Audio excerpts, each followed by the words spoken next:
Magandang araw po mga kapuntos, at sa araw na ito po meron po akong tampok na video para sa inyo at sana ay magustuhan ninyo.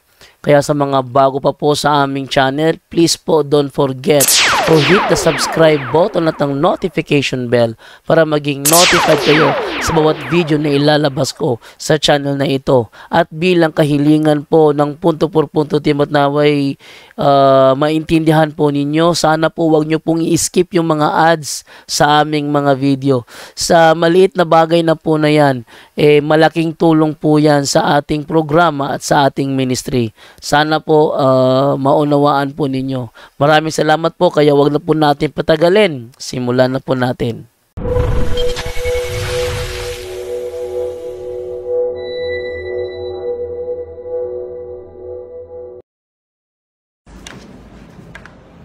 Hello mga kapatid, magandang araw po. Nandito na po tayo sa Baguio, and then layo, no? So, mga 11 tayo, layo mga 8 hours. So, salamat sa Diyos. At kumusta po, pag-ibig at kapayapaan ni Kristo ay laging maghari sa ating isipan at puso. No? Kasama natin si Father Romy ngayon. At mamasyal tayo mamaya, no? So ngayon mga kapatid, ito yung interview ni Father Gabriel Amart nung buhay pa siya, no? So grabe pala yung takot ng demonyo sa mga santo at sa mga banal, katulad ni Blessed Saint John Paul II, effective against Satan. Ito yung interview niya by David Care.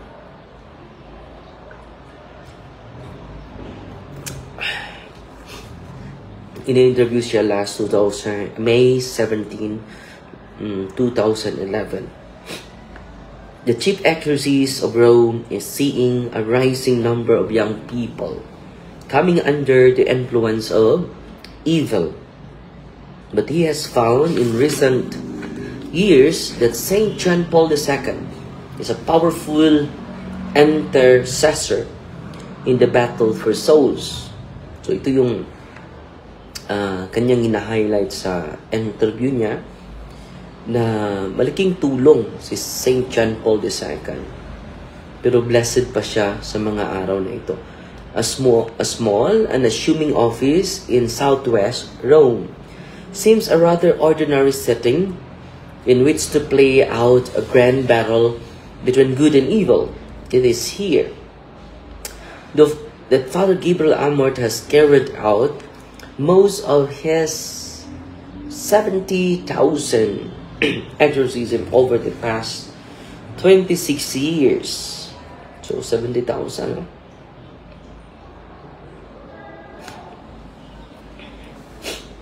The world must know that Satan exists. He told the CNA recently, the devil and demons are many and they have no powers. They have two powers. They have two powers. They have two powers, the ordinary and the extraordinary power. The 86-year-old Italian priest of the Society of St. Paul and official exorcist for the Diocese of Rome explain the difference. So yung mga demonyo may extraordinary and ordinary power. He uses it against us, to destroy us, to rebel against God. The so-called ordinary power is that of tempting man to distance himself from God and take him to hell. This action is exercised against all men and women of all places and religions. So, temptation, mga kapatid, para kukontra tayo sa Diyos at dadalhin tayo niya sa imperno. Yun ang ordinary power of demons, temptation, sin.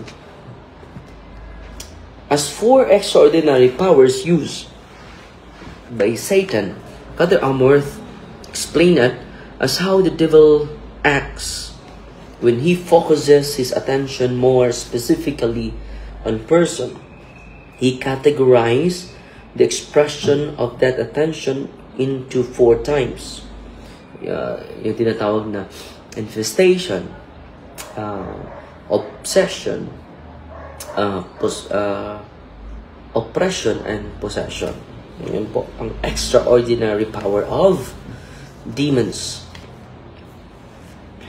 Kinsay na puli ni Father Amart, hindi ko pa alam, no? Pero tiyak na tingnan natin. Sino ba yung pumalit ni Father Amart? Research natin.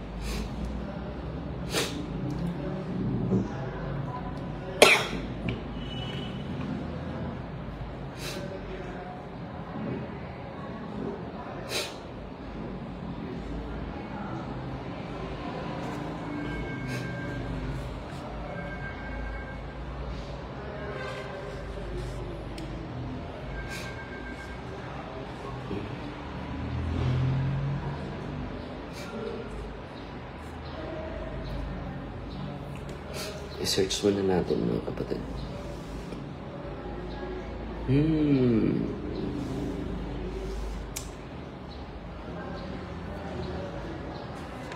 Si Father Vincenzo Taraborelli, a Carmelite priest, assumed a prominent role as an exorcist of the Diocese of Rome. Siya yung kapalit ni Father Amart. I hope na saint na si Father Amart. Possible, no? Possible. Father Tarabo really had to work alongside Father Amart. It was recognized for his dedication to the ministry of exorcism. He continued to offer exorcism at the Carmelite Church at Santa Maria in Traspontena, maintaining a rigorous skill despite being in his late 70s. So, ang ano niya is 70 years old na.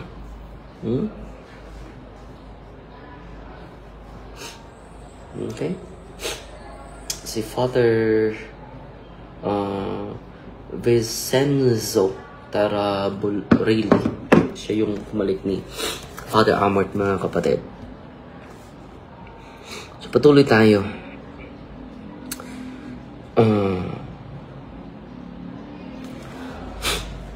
Father Amart says that such extraordinary occurrences are rare but on the rise. So, sabi niya, hindi naman ito marami, pero tumutubo ito. At sa panahon natin, lalo-lalo sa office natin, marami talaga. Dumami talaga. Pero hindi naman katulad ng mga oppression. Yung oppression, dami talaga.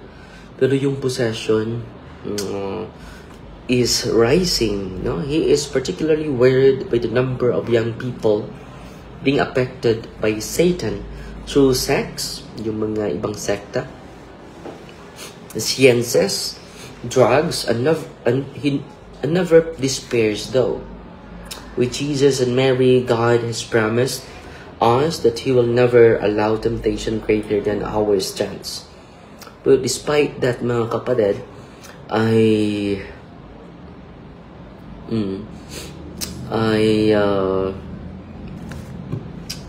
patuloy pa rin siyang hindi nawala ng pag-asa. We entrust Jesus, we entrust Mama Mary. Hence, it gives a very matter of fact guide that everybody can use in the fight against Satan. Temptations of the devil are defeated first of all by avoiding occasions of sins.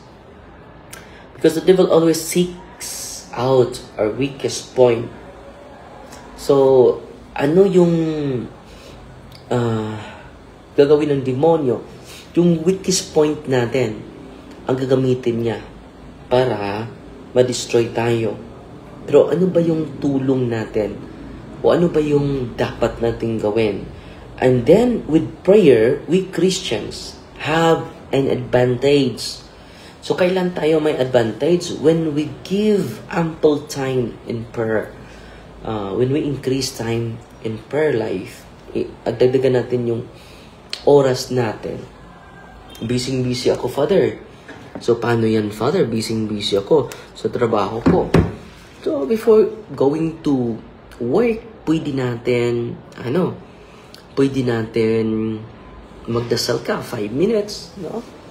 So, every time we pray, magbasa ng Ebanghelyo, magbasa ng first reading, at mag-contemplate while riding a car, no? And then, bibisita tayo from time to time sa Adoration Chapel. Yan ang pinaka-essential natin, mga kapatid. Kahit anong busy man natin, kneel down before the Blessed Sacrament. Or kung wala, dyan sa kwarto mo, kneel down. Dapat may altar yung kwarto natin. Doon tayo luluhod, doon tayo magdasal. It is a sign of complete surrender to God's providence, mga kapatid. So, ang advantage natin, in our prayer time, we have the Word of God. We have sacraments, prayer to God. So, ang dami nating mga armas, mga sacramentals, no? Pero sad to say, marami sa atin is our lack of catechism. Yan ang katotohanan. Yan po ang masakit, mga kapatid. So, ginagamit natin ang social media natin to re-Christianizing Christians. You know? Re-Christianizing Christian. Okay? Not surprisingly, Jesus Christ is the name Father Amart most often calls upon to expel demons in the name of Jesus. But he also turned to saintly men and women. Saintly men and women for their heavenly assistance. Interestingly, he said that in recent years, ito yung magandang storya niya about St. John Paul II. One man, St. John Paul II, has proved to be a particularly powerful intercessor. I have asked the demon more than once. So, tinanong niya yung demonyo. More than once. Why are you so scared of St. John Paul II? I have two different responses. Both interesting. One, because he disrupted my plans. And I think that he is referring to the fall of communism in Russia and Eastern Europe, the collapse of communism. Another response that he gave me, dahil natalo na yung the fall of communism in Europe, dahil ni St. John Paul II. There are so many young people who thanks to St. John Paul II were converted. Perhaps some were already Christian but not practicing. Marami naman sa atin na Christian but not practicing. But then, when St. John Paul II, they came back to the practice. Dahil ito si St. John Paul II, laging bumibisita, no? Sa mga lugar, sa mga bansa. Lalong-lalo na sa Pilipinas, no? He pulled so many young people out of my hands. Sabi ng mga demonyo. Yung mga kabataan, nakuha niya pabalik. No? Galing sa aking kamay. No? And most powerful intercessor of all, of course, the Madonna is even more effective. When you invoke Mary. So, totoo yun. Lagi ko po yung na-experience. Experience ko po na yun. No? Na yung mga demonyo ay takot na takot sa ating mahal na Birhen. No? Kung makita lang niyo, bawal mag-live, di ba? Bawal mag-live during exorcism. No? Bawal mag-live during exorcism. Kung pwede lang, no?